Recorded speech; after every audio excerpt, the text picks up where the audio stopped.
I'm Dr. Dan Elphick, a teaching fellow in the music department at Royal Holloway.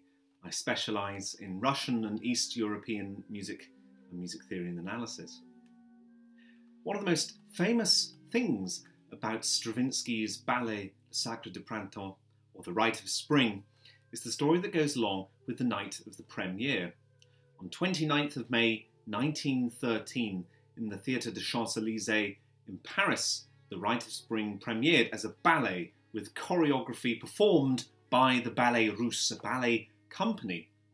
So it was a total artwork with costumes, dancing and choreography all on stage. The story goes that the ballet was so shocking that the audience rioted, the police were called and the performance had to be stopped.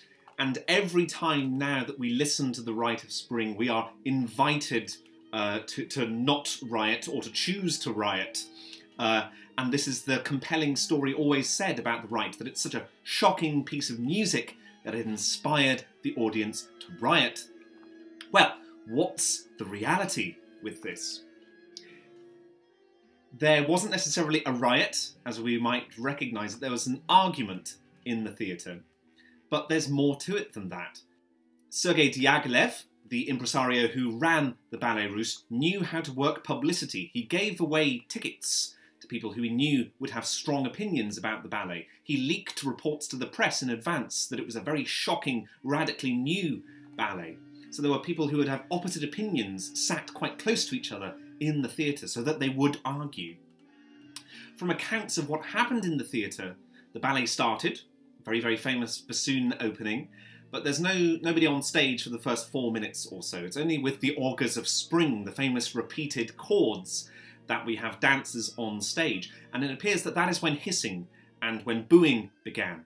So it's often claimed by scholars that if there was a kind of argument, a ruckus caused by the Rite of Spring, it's more likely to have been the costume and choreography rather than Stravinsky's music. The choreography by Václav Nijinsky was deliberately dehumanised, none of the clean flowing lines of traditional ballet, but more angular shapes and pounding, stamping feet.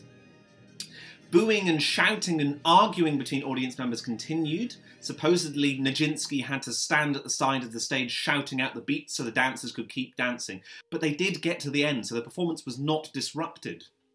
Furthermore, the ballet only ran for a few more performances after that premiere, and then it was quietly dropped. The Rite of Spring was a failure as a ballet, and it was only a few years later, once Stravinsky had revised it as an orchestral piece, that it was successful again.